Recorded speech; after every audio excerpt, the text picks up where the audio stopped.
이 새벽을 주님과 2부 돌아왔습니다. 이 시간은 부림장로교회 윤혁 목사님께서 시편 23편 1절에서 6절까지의 말씀을 본문으로 주님은 나의 목자시니 란 제목의 하나님의 말씀 전해주시겠습니다. 많은 은혜 받으시기 바랍니다.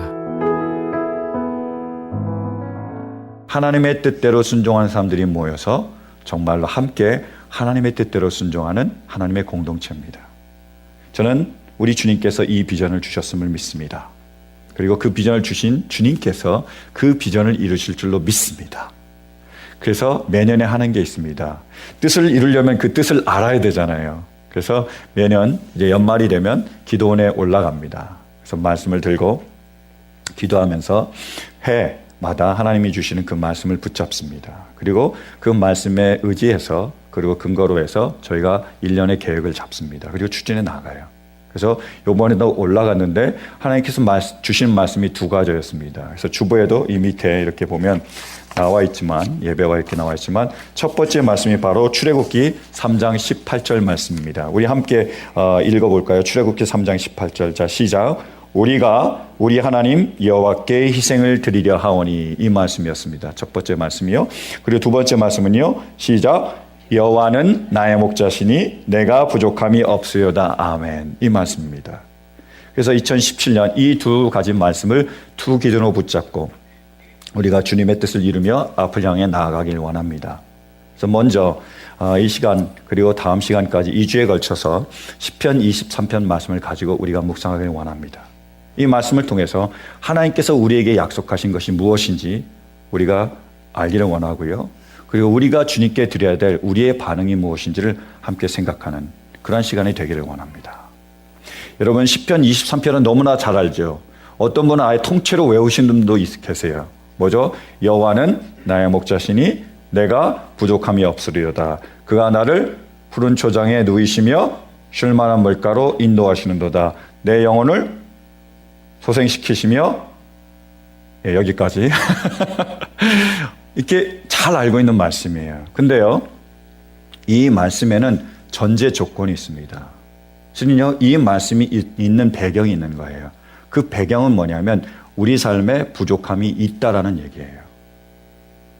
여호와는 나의 목자시니 내게 부족함이 없으리로다. 이 동사는요, 미완료입니다. 완료되지 않은 거예요. 그러니까 지금 이루어지지 않은 겁니다. 앞으로 이루어질 거라는 거예요. 그리고 나를 인도하시리로다. 이 모든 그러한 단어들이, 동사들이 다 미완료입니다. 그러니까 이루어지지 않은 거예요. 자, 보세요. 내가 지금 푸른 초장과 쉴 만한 물가로 있으면 다른 푸른 초장과 쉴 만한 물가로 갈 필요가 없지요. 푸른 초장과 쉴 만한 물가로 인도하신다는 뜻은 지금 거기에 없다는 걸 전제하고 있습니다. 그렇기 때문에 인도하시겠다는 거예요. 4절 말씀도 보면 내가 사망의 음침한 골짜기로 다닐지라도, 그럼 뭐가 있을 거라는 거죠? 음침한 골짜기가 있어요. 근데 그때도 내가 함께 하겠다는 뜻입니다. 5절도 마찬가지예요. 내 원수의 앞에서 상을 베푸시고, 그럼 뭐가 있어야 되죠? 원수가 있다는 거예요. 2017년에도 우리에게 이런 어려움이 있고 2017년도 우리에게는 만만치 않은 한 해가 될 거라는 거예요. 부족함이 있습니다. 그게 새해라는 거예요.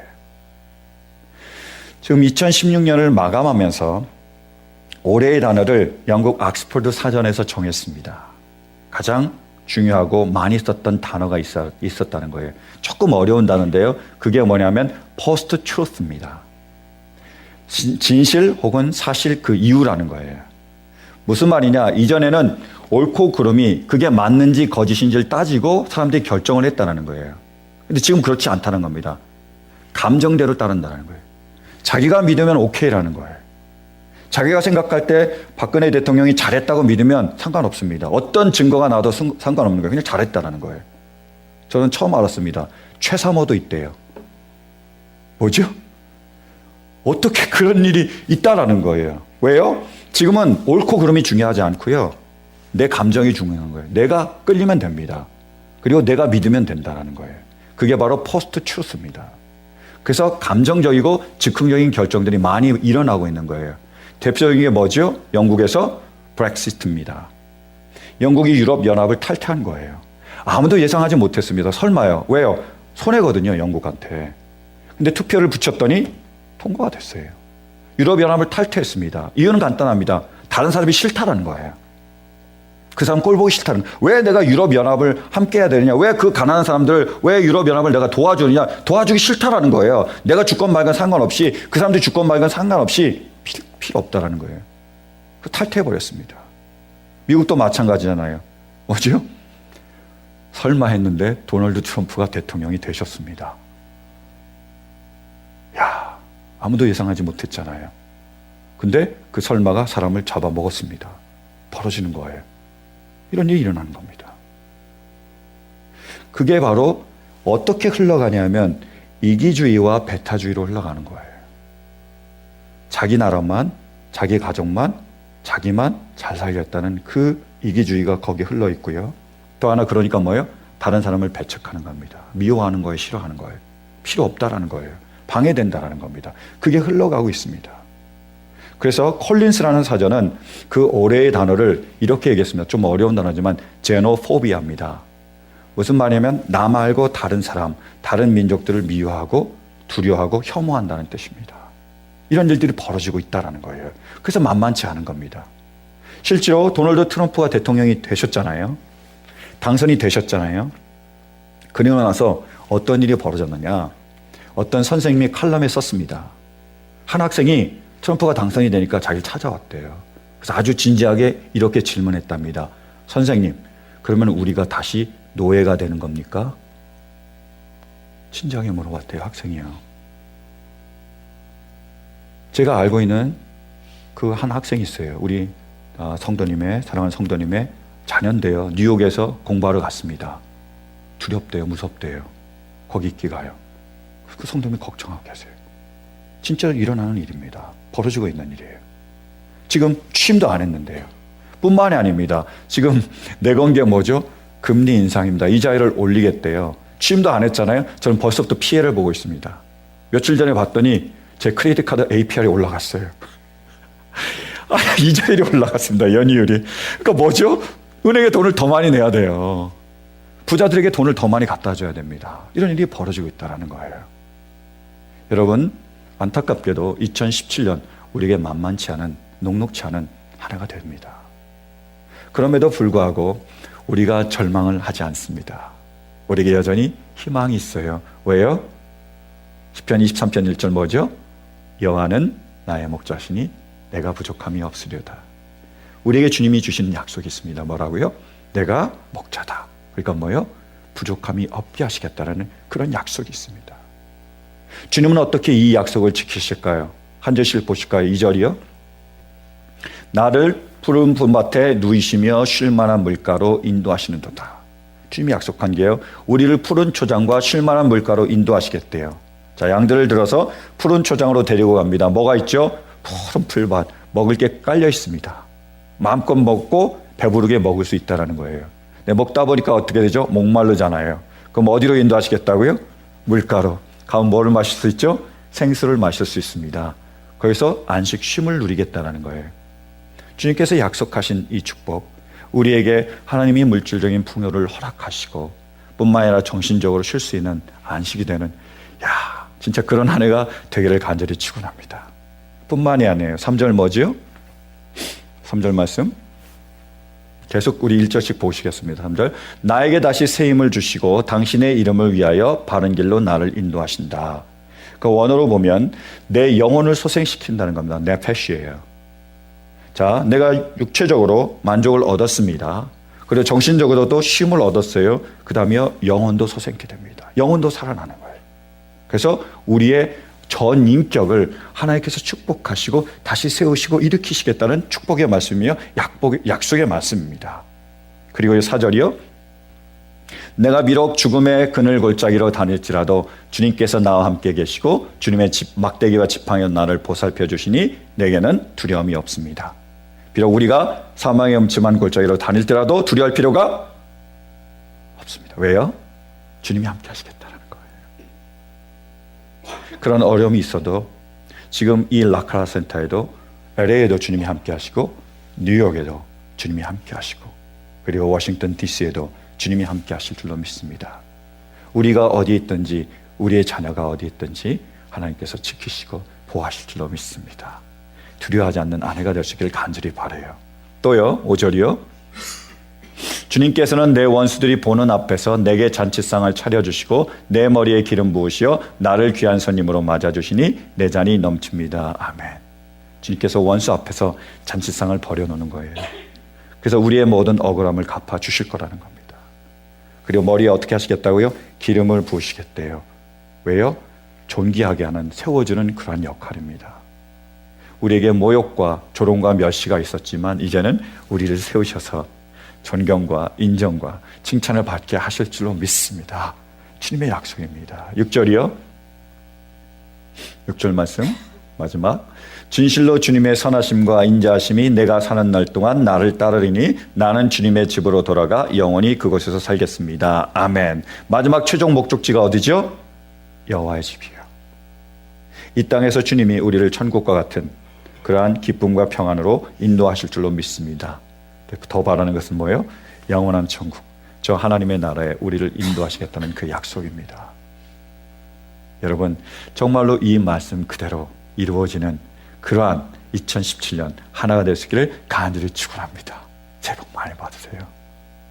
그런데요, 우리가 이 축복과 은혜를 누리려면 우리는 무엇을 해야 되죠? 우리는 바로 주님의 양이 되어야 됩니다. 주님의 목자시라면 우리가 주님의 양이 되어야 된다는 거예요. 양은 어떤 사람일까요? 바로 목자이신 주님을 믿고 그 음성을 듣고 따르는 사람이 바로 양이에요. 말씀 보실까요? 요한복음 10장이요. 자, 함께 봉독하겠습니다. 시작. 자기 양들을 다 불러낸 다음에 그는 앞서서 가고 양들은 그를 따라간다. 양들이 목자의 목소리를 알고 있기 때문이다. 아멘. 양들이 어떤 사람이라고요? 목자의 음성을 알고 듣고 따르는 사람입니다. 간단한 거잖아요. 자, 주님이 우리의 목자십니다. 어디로요? 푸른 초장과 쉴 만한 물가로 인도하세요. 근데 주님이 열심히 인도하고 있는데 우리는 듣기 싫습니다. 안 듣는 거예요. 우리가 가고 싶은 대로 막 가요. 그럼 어디로 가겠습니까? 초장과 풀밭 그리고 물가로 못 가지요. 아마 웅덩이에 빠질 수도 있습니다. 그리고 가시던 물에 낄 수가 있는 거예요. 고통과 어려움을 당하게 되는 겁니다. 주님이 목자시면 어떻게 하라고요? 듣고 따라야지요. 듣고 따르면 어떻게 된다고요? 푸른 초장과 풀밭으로 인도하시는 겁니다. 그래서 간절히 원하는 것은 2017년 이 새해 주님의 음성을 우리가 들을 수 있길 바랍니다. 그리고 그 음성을 듣고 우리가 그 음성대로 따를 수 있길 바랍니다. 그래서 여러분 모두를 초장과 물가에서 만날 수 있길 간절히 바랍니다. 그래서 말씀을 따르는 것은 우리에게 하나님이 주신 축복이며 유익입니다. 제가 성경 공부하는 팀이 있어요. 그 팀과 이 말씀을 붙잡으면서 함께하는 게 뭐냐면 성경 큐티 나눔입니다. 매일 성경을 큐티를 하고 그 큐티한 내용들을 서로 나누자 그랬어요. 그래서 매일 저에게 계속 보내오고 있습니다. 지금 잠깐 방학했지만 다시 시작할 줄로 믿습니다. 그래서 제가 그 당사자, 큐티를 보낸 당사자의 허락을 받았습니다. 그래서 여러분과 좀 나누기를 원해요. 11월 18일 안녕하세요 목사님. 제 오늘 말씀은 주님께서 높은 곳에서 손을 뻗어 나를 꼭 붙잡아 주셨으며 깊은 물속에서 나를 건져내셨습니다입니다. 그동안 회사에서 왜 이리 괴로웠나 생각했더니 순전히 제 마음이더라고요. 감사하지 않고 뭔가 덜 받은 것에 대해 불만스럽고 대우를 못 받았다고 생각하다 보니 제가 제 자신을 힘들게 하고 있었더라고요. 그 큰 깨달음을 얻으니 마음이 한결 편안합니다. 즐거운 금요일 되세요. 12월 1일 목사님 안녕하세요. 제가 오늘 받은 말씀은요. 나는 태어날 때부터 주의 품에 맡겨졌고 내 어머니의 태에서부터 주께서는 내 하나님이셨습니다. 이거예요. 어제같이 일하는 동료들이랑 비교당하는 느낌을 받고 혼자 우울했는데 집에 가는데 너는 내 아들이라 노래가 자꾸 맴도는 거예요. 아니나 다를까 아침에도 똑같은 말씀을 주시네요. 12월 21일 그들이 항상 흔쾌히 베풀고 꾸어주니 그 자손들이 복을 받습니다. 저희 가정, 저희 부부가 베풀고 나누는 데에 즐거움을 두고 생활한다면 사랑이 또한 실명이 거론이 됐네요. 죄송합니다. 예, 여러분. 또한 자연스럽게 저희와 똑같이 성장해서 복을 받으리라 믿어 의심치 않습니다. 누군지 다 들통이 났습니다. 하여튼 이렇게 계속 말씀을 묵상하면서 그 말씀을 나누고 있는데 우리가 뭘 보고 있는 거죠? 직장이 어려운 거예요. 근데 어떻게 하고 있습니까? 이겨내고 있습니다. 자기가 왕따 당하고 있다고 생각했지만 하나님이 함께 하신다는 그 말씀으로 다시 한번 일으켰고요. 그리고 불평하고 불만하다가도 감사하고 있고요. 자녀에게 좋은 것을 지금 가르쳐주고 있습니다. 날마다 주님께 함께함으로, 주님과 동행함으로 뭐요? 사망을 지나잖아요. 그 직장과 그 어려움들을 다 지나고 있잖아요. 모든 어려움도 해결이 될 줄로 믿습니다. 그래 정말 주님이 약속하신 그 축복과 은혜가 이 가정 가운데 차고 넘칠 줄로 믿습니다. 여러분, 우리도 주님이 우리의 목자시기에 우리가 주님의 양이기에 날마다 주님의 말씀을 묵상하며 그 말씀대로 따를 수 있길 간절히 바랍니다. 이 축복을 누릴 수 있길 바라요. 근데요, 제가 이 말씀을 묵상하면서 이런 질문을 했습니다. 우리가 주님의 말씀에 순종하고 그 말씀을 따르면 주님은 반드시 우리를 푸른 초장과 쉴만한 물가로 인도하실 것이다 믿습니다. 근데 만약에 우리가 따르지 못한다면 어떻게 될까요? 만약 우리가 우리의 모든 걸 버리지 못하고 주님을, 그 음성을 우리가 거부하고 우리가 웅덩이와 그리고 가시덤불에 들어가게 된다면 어떻게 할까요? 그러면 우리는 초장과 물가로 갈 수 없을까요? No, 아닙니다. 그것이 주님이 우리에게 보여주신 약속이에요. 우리는 비록 웅덩이에 빠질 수 있고 가시덤불에 얽혀 매일 수가 있습니다. 그럼에도 불구하고요, 우리는 초장과 물가로 갈 수가 있습니다. 왜요? 목자가 계시니까요. 그분이 약속하신 게 바로 이겁니다. 너희가 내 말을 잘 따르면, 순종하면 너희가 편안하게 고통 없이 푸른 초장과 물가로 갈 수가 있다. 근데 만약에 너희가 내 말을 따르지 않고 너희가 원하는 대로 가서 웅덩이와 그리고 가시덤불에 들어갈지라도 뭐요? 주님이 목자가 되셔서 우리를 붙드시고 거기서 건져내셔서 우리를 초장과 물가로 인도하시겠다는 겁니다. 주님이 우리의 목자가 되신 것, 그것이 절대적인 진리라는 거예요. 원어를 살펴보면 주님은 나의 목자시니, 이거는 분사를 쓰고 있습니다. 시제가 없다는 말이에요. 영원하다는 것, 절대적인 의미를 가지고 있습니다. 우리의 상관, 형편과 그런 처지와 모든 것과 상관없이 주님이 우리에게 밝혀주시는 진리는 뭐냐? 주님이 우리의 목자가 되신다는 겁니다. 그래서 뭐예요? 우리를 끝까지 인도하시고 붙드시겠다는 것입니다. 그게 주님의 약속이라는 거예요. 우리 말씀 보실까요? 요한복음 6장이요. 요한복음 6장. 그것은 내가 내 뜻을 행하려고 하늘에서 내려온 것이 아니라 나를 보내신 분의 뜻을 행하려고 왔기 때문이다. 나를 보내신 분의 뜻은 내게 주신 사람을 내가 한 사람도 잃어버리지 않고 마지막 날에 모두 살리는 일이다. 아멘. 주님이 우리의 목자가 되십니다. 주님께 사명이 있어요. 뭐요? 주님께 보냄받은 주님의 양을 뭐요? 하나도 잃어버리지 않는 겁니다. 그들이 잘 따라서 초장과 물가로 인도하게 하시는 것이 주님의 역할인 것처럼, 우리가 웅덩이에 빠질지라도, 우리가 가시덤불에 들어갈지라도, 우리가 순종하지 못하고 쓰러지며 나약하며 넘어질지라도 주님이 우리에게 약속하신 그 약속은 뭐냐? 우리와 함께 하시며 우리를 버리지 않으시며 우리를 끝까지 이끌어내시겠다는 것이 바로 주님의 약속입니다. 사랑하는 성도 여러분, 2017년 이 약속을 붙잡고 우리 한 해를 살아갈 수 있게 되길 간절히 바랍니다. 너무너무 중요한 일이에요.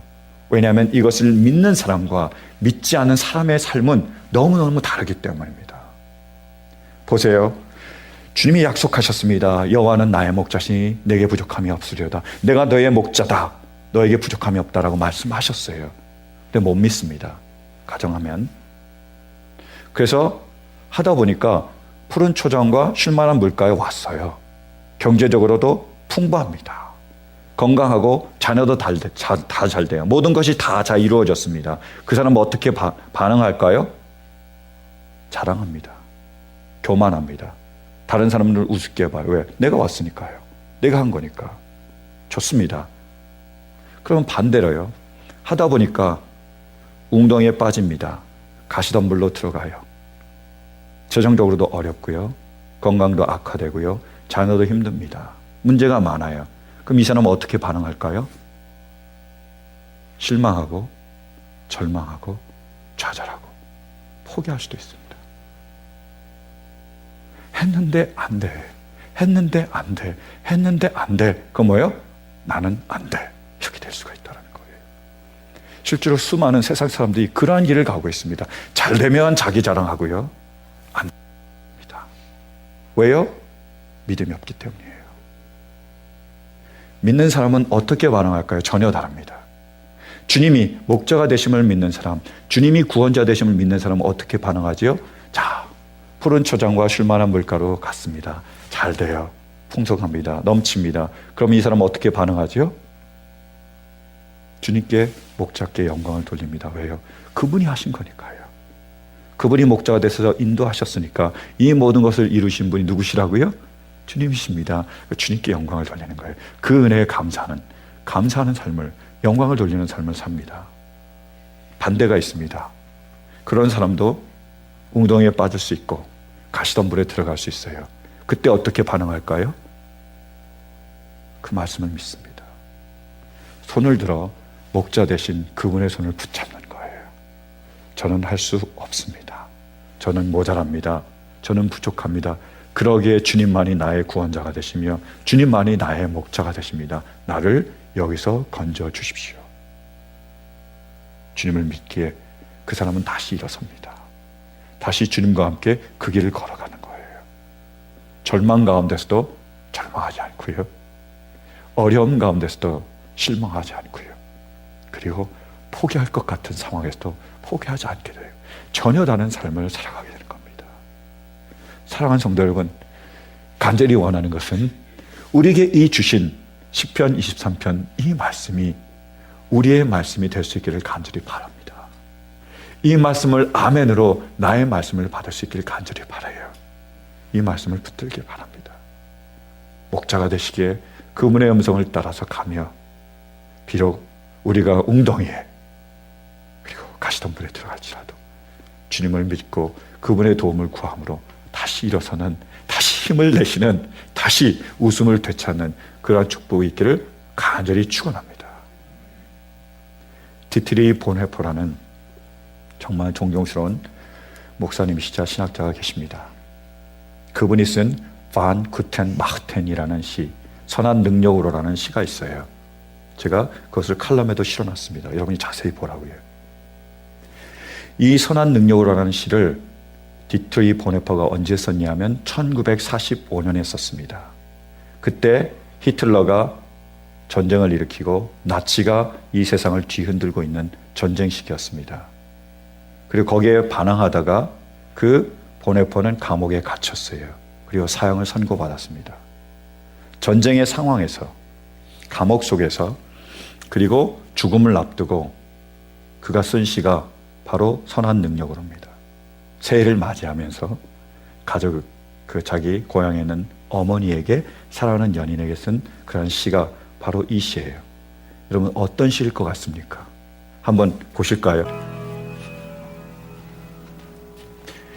그럼 본헤퍼는 전쟁 가운데, 그리고 감옥 가운데, 그리고 죽음을 눈앞에 두고 있었습니다. 네, 여러분 뭐가 보이세요?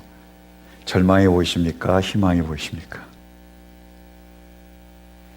여러분 그 가운데 어둠이 보이십니까? 빛이 보이십니까? 왜 그럴까요? 바로 폰 구튼 마튼, 선한 능력으로 하나님께서 목자가 되어주시며 그와 늘 함께 하심을 믿었기 때문입니다. 사랑하는 성도 여러분, 2017년 새해가 시작이 됩니다. 만만치 않은 한 해가 될 거예요. 우리의 초장이 바싹 황폐하게 될지도 모릅니다. 그리고 우리의 물가가 메말라 버릴지도 몰라요. 그럼 어떻습니까?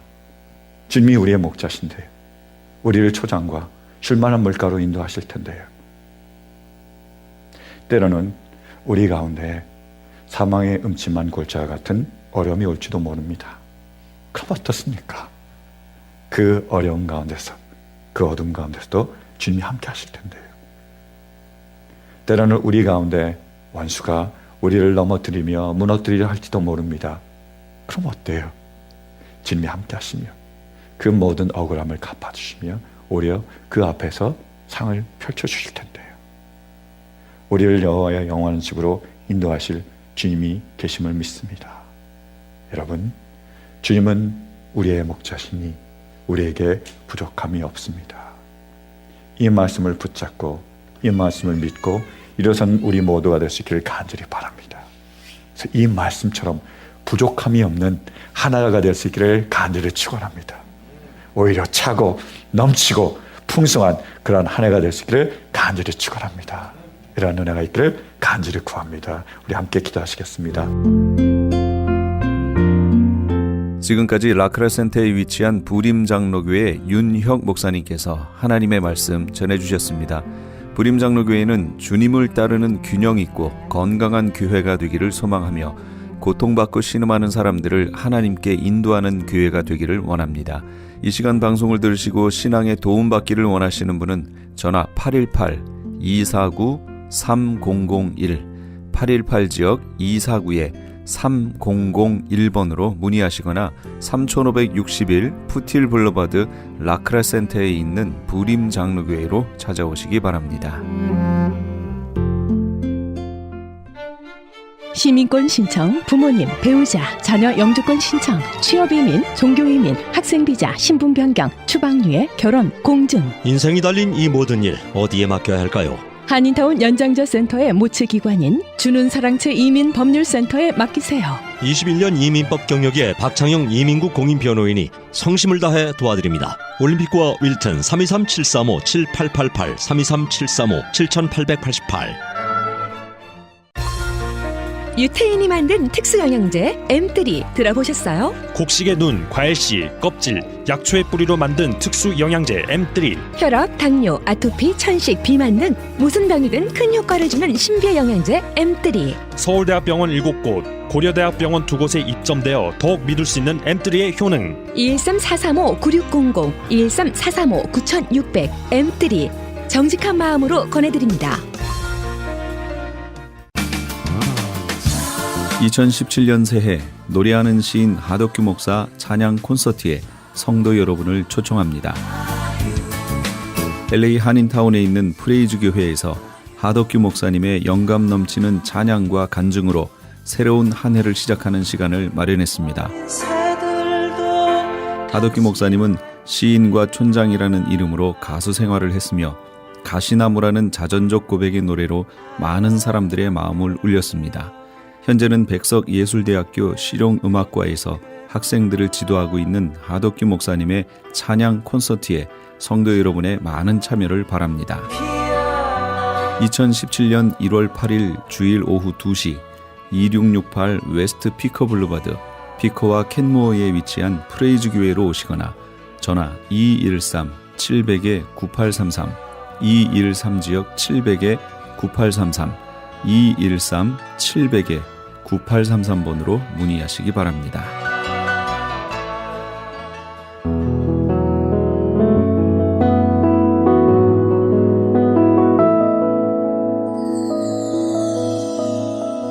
지금 여러분께서는 AM 1650과 인터넷을 통해 미 전역과 전 세계로 방송되는 크리스천 헤럴드의 이 새벽을 주님과 2부 함께하고 계십니다.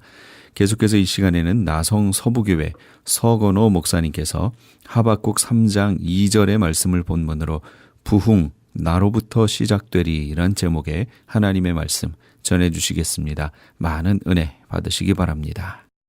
책에서 제목을 보면 영적 각성을 일으킨 사람, 부흥을 주도하는 사람, 이런 타이틀이 나와요. 그것은 성경적이지 않습니다. 부흥을 사모하고 부흥을 기다리나 부흥은 사람이 일으키는 것이 아니라 성령이 주도적으로 하시는 사역이거든요. 부흥은 사람들의 필요에 의해서 사람들이 만들어낼 수 있는 종교 프로그램이 아닙니다. 열렬한 기도 없이 부흥이 오지도 않겠지만 그렇다고 뜨겁게 기도만 하면 저절로 부흥이 온다는 것도 아닙니다. 은사주의 성격을 띤 오순절 그런 부흥운동도 성경이 말하는 진정한 부흥과는 거리가 멉니다. 신비주의적으로 은사를 지나치게 강조하는 불건전한 그런 부흥운동도 잘못되었습니다. 무기력해진 교회를 보면서 강한 교회 우리가 만들자, 어떤 프로그램, 시스템, 조직을 새롭게 한다고 하는 그 자체가 부흥이라고 말할 수가 없습니다. 영어로 부흥을 말하면 리바이벌리즘이라고 말할 수 있는데, 이 리바이벌이라는 성경적인 부흥이라고 말한다면 리바이벌리즘은 결국 인위적으로 부흥을 만들어내는 것이니 성경이 말하는 부흥과는 관계가 뭡니다. 사랑하신 여러분, 우리가 구호를 외쳤지 않습니까? 부흥, 나로부터 시작되자. 나로부터 시작되면 좋겠다는 그런 마음으로 구호를 외쳤는데요. 진정한 부흥은 뭘까요? 성경이 말하는 진정한 부흥이 무엇인지 오늘 함께 생각해보고, 그리고 그 부흥이 우리 안에서 일어나는 신령한 은혜, 이 모든 것을 누리게 되는 은혜가 있기를 주님의 이름으로 축원합니다. 먼저 진정한 부흥이란 세 가지로 정리를 해봅니다. 먼저 첫째는요, 영적으로 죽은 것 같은 무기력함에서 다시 살아나는 것, 이게 바로 부흥입니다. 오늘 본문 2절에 보면 부흥이란 말은 원어로 보면 살린다, 그리고 생명이라는 뜻이 있습니다.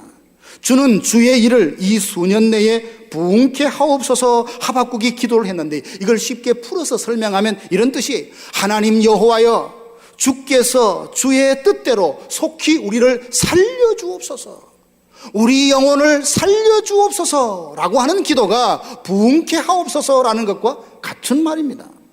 죽은 자 가운데서 무기력한 삶에서 살리시고 영적인 활력을 되찾게 하는 것, 이게 바로 부흥입니다.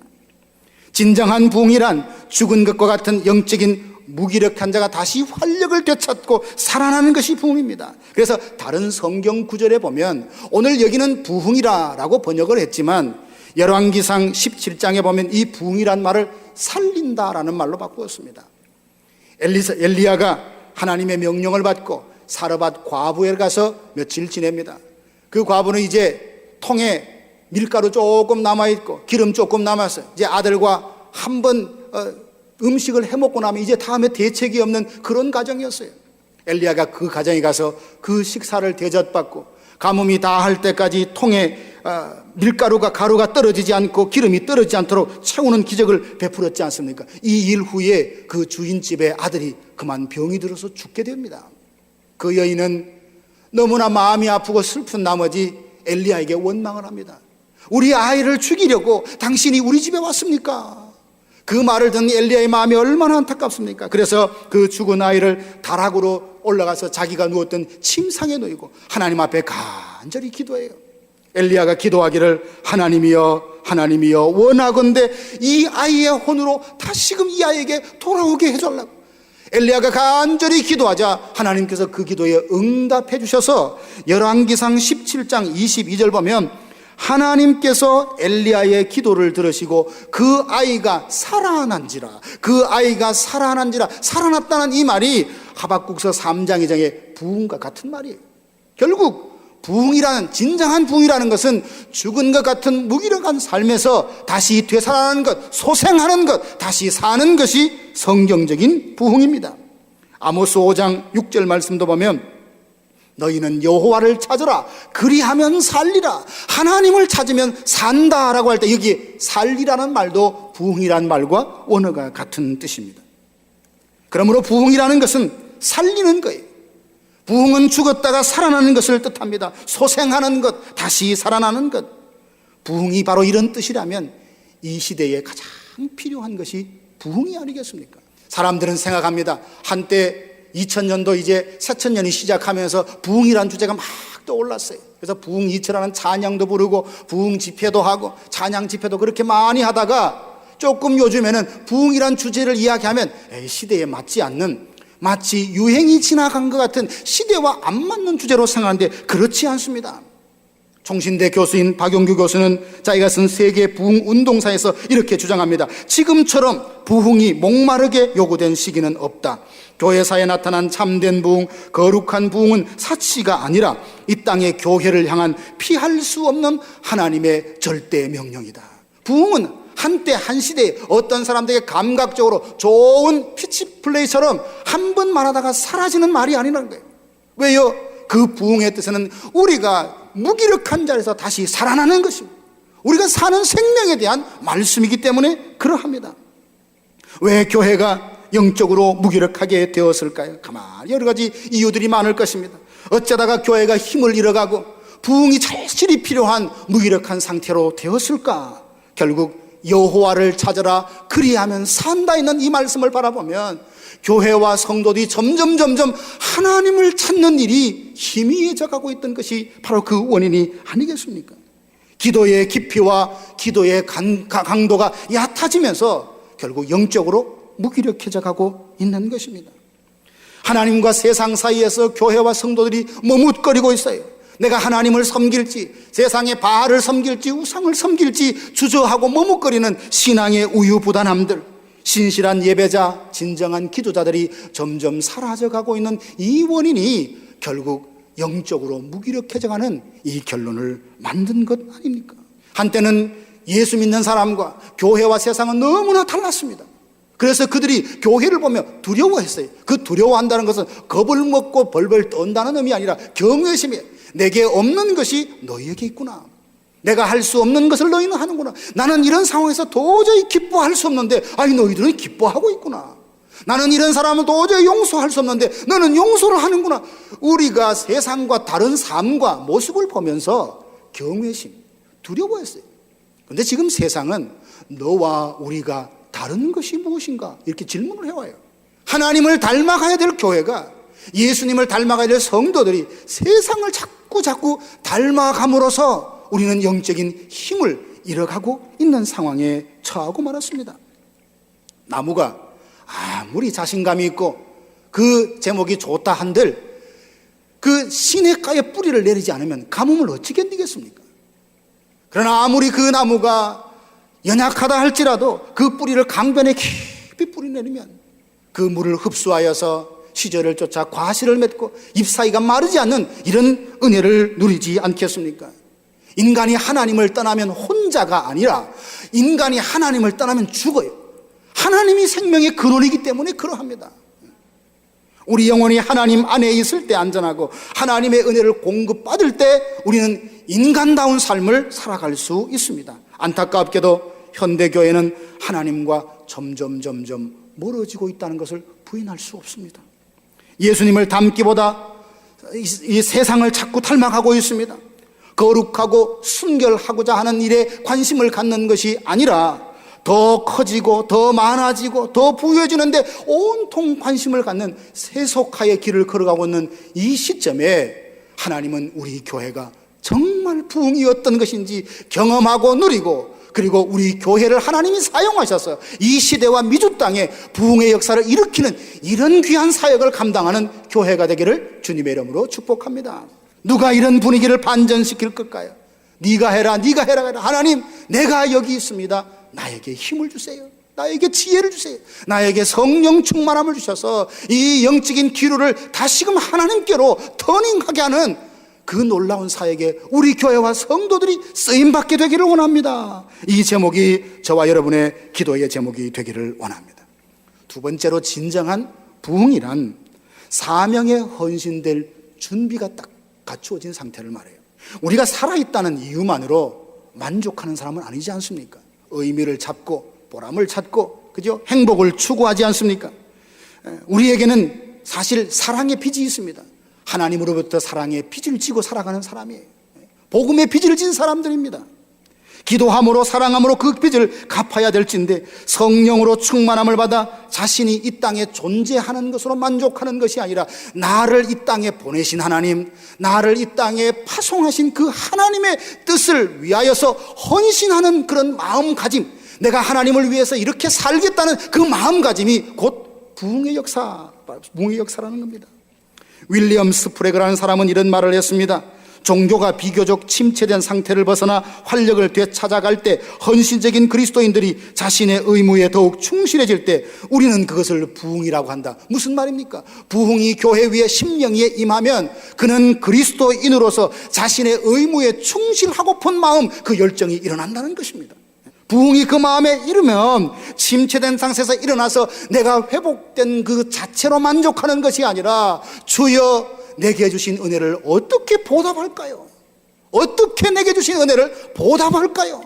주여 무엇을 하리이까? 주여 무엇을 하리이까? 주여 나를 보내소서라고 하는 사명감으로 충천한 이런 인생으로 달라진다는 겁니다. 이게 바로 부흥의 역사입니다.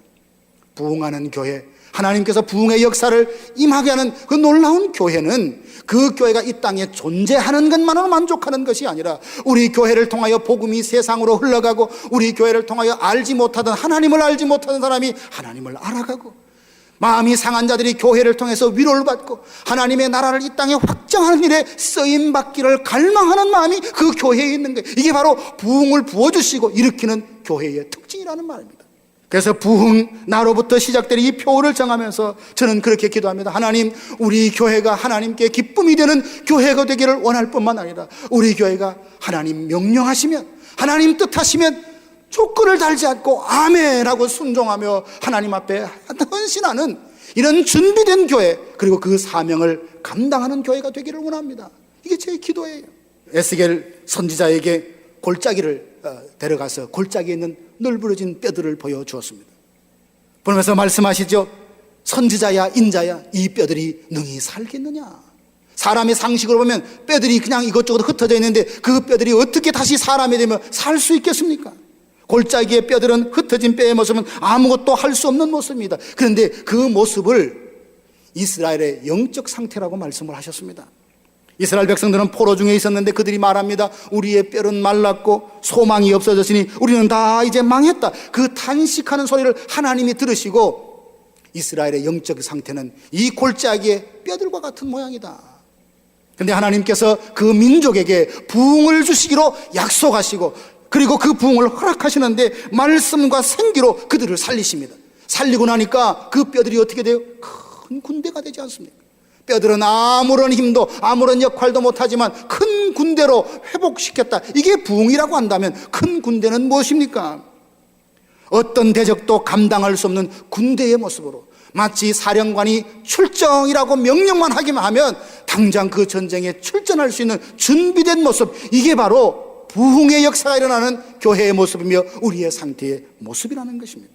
사랑하는 성도 여러분, 2017년 새해 하나님께서 우리 교회에 부흥을 주셔서 하나님의 나라와 그 뜻을 위해서 나를 보내소서 고백하며 그분이 명령하시는 대로 순종하고 그분이 가라신 대로 가며 그분이 말씀하신 대로 아멘하여서 하나님의 손에 멋지게 붙들려서 쓰임받는 2017년 되기를 주님의 이름으로 축복합니다.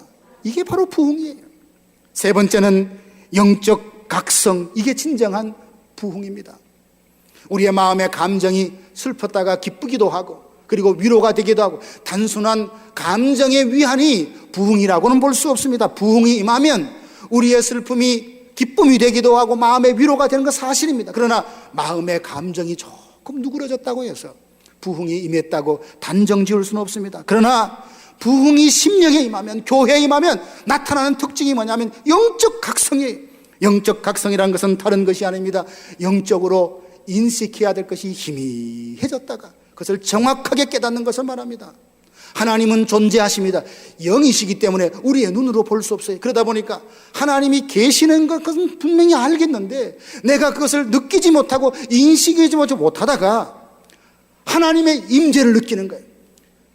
하나님께서 그의 마음속에 하나님의 마음을 부어주시고 성령이 그 마음에 임하면, 부흥이 그 속에 임하면 하나님이 저 멀리 하늘에만 계시는 것이 아니라 이 땅에 계시는구나, 나와 함께 계시구나, 내 안에 계시구나, 나와 함께 계시구나, 이것을 새롭게 깨닫게 되면서 하나님을 새롭게 알아가는, 이게 바로 영적인 각성이에요. 하나님을 새롭게 알아가면서 우리 자신의 영적 상태도 새롭게 보게 됩니다.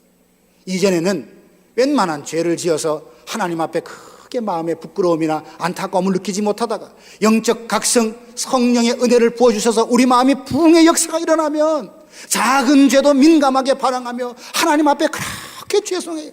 하나님, 내가 또 이런 죄를 지었군요, 범죄했군요. 순결하고 거룩하게 살지 못했던 자신의 약함을 두고 철저하게 회개하는 심령이 그 마음에 일어나게 되는 겁니다. 이게 바로 부흥의 역사입니다. 하박국 선지자는 1장 2절 보니까 여호와여, 내가 부르짖어도 주께서 듣지 아니하시니 어느 때까지니까? 내가 강포로 말미암아 외쳐도 주께서 구원하지 아니하시나이다. 자기 눈에 보인 유대 사회 현실은 참 안타까웠습니다. 악인이 성행하고 의인들이 그 악인 때문에 고난을 받아도 그것을 두고 아무리 기도해도 하나님이 응답해 주시지 않는 것 같아서 그 악이 성행하는 걸 보면서 그렇게 하나님 앞에 원망하던 그가 3장 1절을 한번 보십시오. 시기 온옷에 맞춘 선지자 하박국의 기도라. 여기 시기 온옷에 맞춘다는 말은 이게 음악의 한 장르를 표현하는 말인데, 열정적으로 감출 수 없는 기쁨과 감격으로 열정적으로 하나님 앞에 기도하고 감사하고 찬양한다는 말이에요.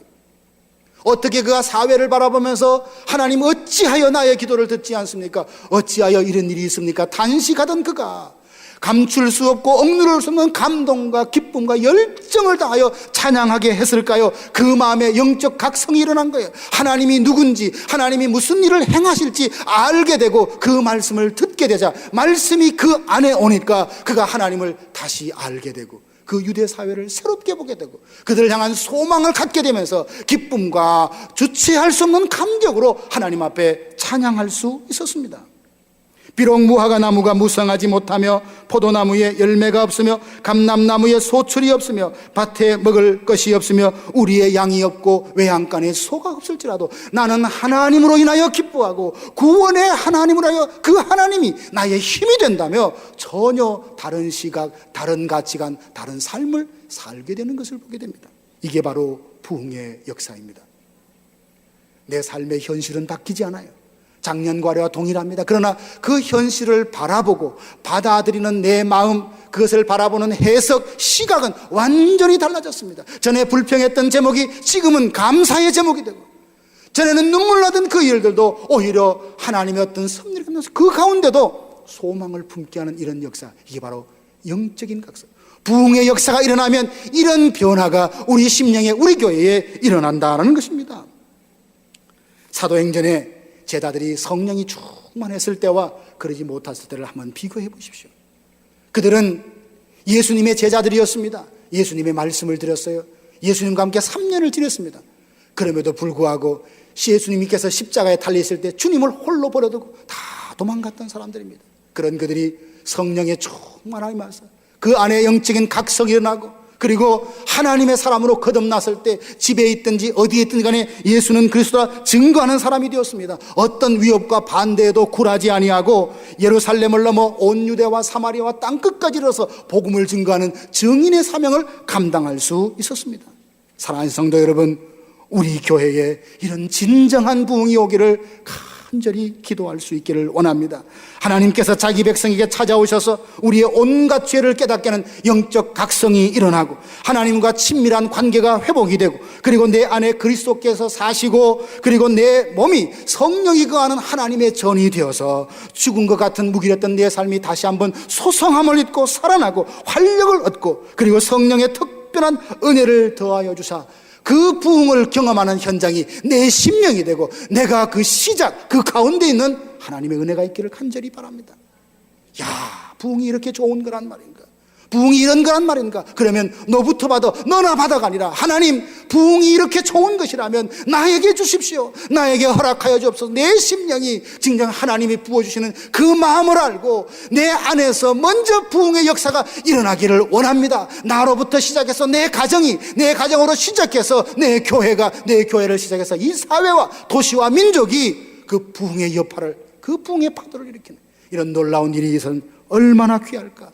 이 소망을 가지고 2017년을 살아가는 저와 여러분들 되기를 주님의 이름으로 축복합니다. 사랑하는 성도 여러분, 이제 이름뿐인 그리스도인으로 살아가는 것에 종지부를 찍어야 되지 않겠습니까? 어떤 시련과 유혹이 와도 흔들리지 않는 견고한 믿음 위에 반석 위에 서서 하나님이 어떤 말씀, 어떤 사명을 주더라도 능히 감당할 수 있는 사명자로 살아야 하지 않겠습니까? 그러려면 우리 안에 하나님의 마음을 부어주시는 진정한 부흥이 임해야 합니다. 진정한 사람의 어떤 노력과 각오와 결심으로 안 돼요. 그러나 하나님이 그 마음을 우리에게 부어주시고 내 마음속에 부흥의 불길이 한번 임하기만 하면 내가 기대하고 상상했던 그 이상의 역할과 사명을 감당할 수 있을 줄로 압니다. 그래서 이 한 해 3가지를 다짐하고 결심할 수 있기를 원합니다. 먼저는요, 하나님 앞에 진실된 진정한 예배자가 되기로 우리 마음에 결심할 수 있기를 원합니다. 송구영신 예배 때에 목표를 정하자. 거룩한 목표를 정하고 안일함에서 그리고 실패의식에서 떠나서 정해진 목표를 향해서 달려가자라는 말씀을 청하지 않았습니까? 사도 바울은 예수님을 더 알고자, 예수님을 더 이렇게 닮고자, 예수님을 더 전하고자, 예수님의 장성한 분량에까지 잘하고자 그렇게 노력을 하고 그 믿음의 경주를 달려갔는데, 이 2017년 우리 모든 나성 서북의 성도들은 세 가지 목표를 두고 부흥이 내 마음에 임하기를 사모하며 나아가는데, 먼저는 진정한 예배자로 살기로 다짐할 수 있기를 원합니다. 에스겔서 47장에 보면 성전 문지방에서 물이 스며 나와 그것이 발목까지, 무릎까지, 허리까지, 몸을 잠길까지 강이 되어서 흐릅니다. 근데 그 물이 닿는 곳마다 살아나요. 닿는 곳마다 죽었던 나무, 그리고 그 떠났던 죽었던 바다들이 다시 한번 살아나는 이런 생명의 역동하는 역사를 보게 됩니다. 성전에서 그 물이 스며져 나왔다.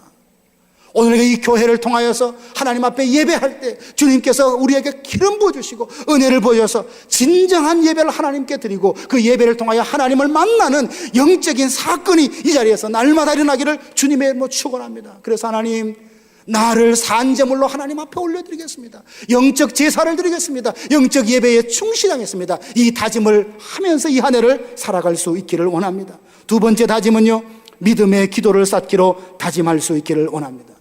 부흥의 특징은 인간이 주도하는 것이 아니라고 했습니다. 하나님이 하신다 했습니다. 그러니 더욱더 부흥을 갈망하고 부흥을 원하는 사람들은 하나님 앞에 기도해야 합니다. 하박국은 자신이 어떻게 해서 부흥을 일으키겠다고 말하지 않았습니다. 여호와여 부흥케 하여 주옵소서 하나님께 기도했습니다. 사랑하신 여러분, 하루하루 우리의 세월이 지나가면서 많은 일들이 우리의 인생 가는 시간 가운데 과거 속에서 쌓일 것입니다. 2017년도에 순종과 헌신을 쌓아가며 그 위에 무엇보다 믿음의 기도를 쌓아가는 이 새해가 되기를 주님의 이름으로 축원합니다. 이사야서 38장 16절에 보면 히스기야가 병들어서 하나님께 기도하는 내용이 나옵니다. 우리가 이 한 해 믿음의 기도를 쌓자라고 말할 때 어떤 마음으로 기도하자라는 마음에 참고가 될 만합니다. 주여, 사람이 사는 것이 이에 있고 내 심령의 생명도 온전히 거기 있사오니 원하건대 나를 치료하시며 나를 살려주옵소서. 지금 히스기야가 어떤 입장에서 기도합니까? 병들어서 이제 시름시름 앓고 있는데 이사야 선지자가 찾아와서 이제 죽을 것이니까 짐을 다 정리하라, 이 말을 들었어요. 히스기야는 낯을 성소 쪽을 향하여서 울면서 하나님 앞에 기도합니다. 하나님, 원하건대 나를 치료하시며 원하건대 나를 살려주옵소서. 여러분, 죽음의 위협 앞에, 죽음의 그 위협 앞에 섰을 때에 그 기도가 얼마나 간절했을까요? 하나님, 나를 살려주옵소서. 이 살려다는 말이 부흥이에요. 하나님, 나를 부흥케 해주옵소서. 하나님, 우리 교회 부흥케 해주옵소서. 이것이 마치 죽음에 임박한 그 히스기야가 간절하게 기도하는 그 마음과 그 열정을 담아서 하나님, 우리 교회에 부흥 주십시오. 나의 심령에 부흥 주십시오. 이 믿음의 기도를 쌓아가는 이 새해가 되기를 주님의 이름으로 축원합니다. 세 번째 다짐은 하나님께서 우리에게 부흥을 주시고 영적 각성을 주신다면, 하나님, 내가 만나는 사람에게 내 입을 벌려 예수는 그리스도라 전하며 살겠습니다. 복음을 증거하며 살겠습니다. 이 다짐이 저와 여러분의 다짐이 되기를 원합니다. 사랑하는 성도 여러분, 우리에게 은총과 간구하는 심령을 성령이 부어주시기를 원하십니다. 죽음에서 살려달라는 간절함과 열렬함으로 기도하는 그 심령에게 하나님은 하나님의 마음을 부어주시고 부흥이 무엇인지 깨닫게 해주셨을 것입니다. 무기력한 삶에서 다시금 신앙의 활력을 되찾도록 우리를 살려주실 것입니다. 이런 부흥을 저와 여러분들이 경험하는 한 해가 되기를 간절히 바랍니다. 지금까지 나성 서부교회 서건오 목사님께서 하나님의 말씀 전해주셨습니다. 나성 서부교회는 하나님께 기쁨이 되는 교회라는 비전 아래 영적 생명력이 넘치는 교회, 예수님을 닮아가는 교회, 영적 리더십을 발휘하는 교회를 추구하고 있습니다. 이 시간 방송을 들으시고 신앙에 도움을 받기 원하시는 분들은 323지역 939-7323, 323지역 939-7323번으로 문의하시거나 1218 사우스 페어팩스 애비뉴 로스앤젤레스에 위치한 나성 서부교회로 오시기 바랍니다. 아니 당신 미장원 다녀왔어? 헤어스타일이 확 바뀌었네. 홈쇼핑 월드 차홍 고데기로 마술을 부렸지. 홈쇼핑 월드 차홍 고데기. 차홍 허니앤비 샴푸로 머리 감으면서 차홍 헤어두피 마사지를 쓰면 머릿결이 너무너무 부드러워지고 한 움큼씩 빠지던 머리카락도 눈에 띄게 덜 빠져. 차홍 고데기 너무 좋아. 그럼 그 웨이브 머리도 당연하죠. 3, 4분이면 이렇게 풍성한 웨이브 머리를 만들 수 있다고요. 너무 이쁘다. 어디서 샀어? 홈쇼핑 월드. 가격 만족, 품질 만족, 행복한 쇼핑. 팔가와 웨스턴 홈쇼핑 월드.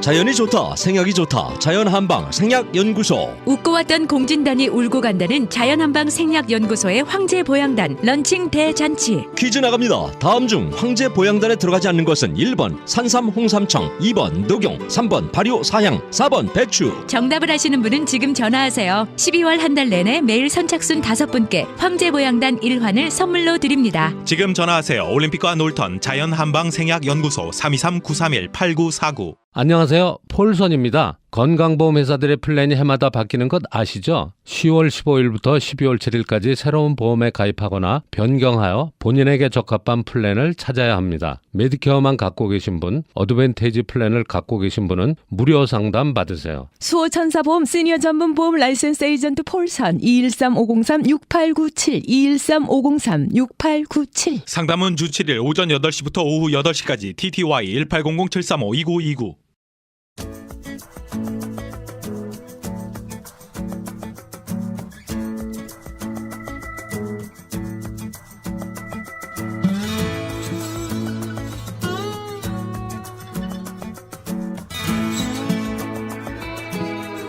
테니슨의 시 가운데 나무의 진실을 읊은 것이 있습니다.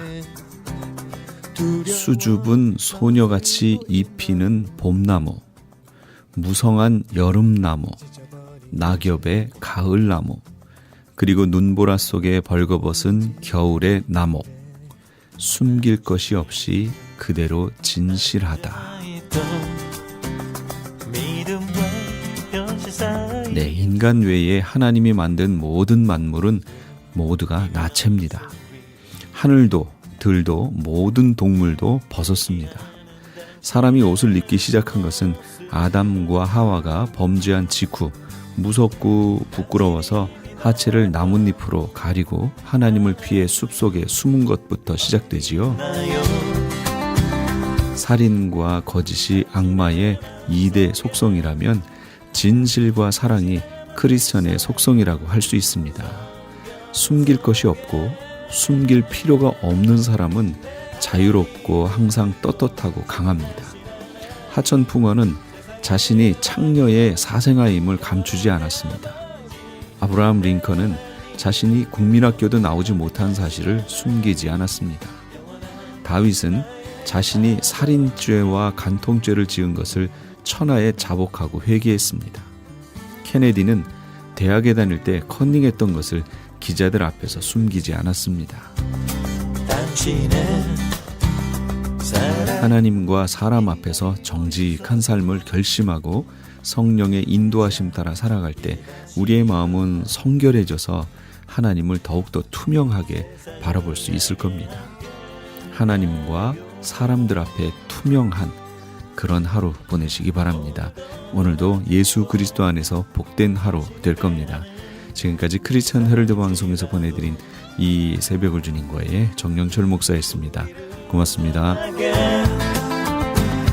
만드시는 그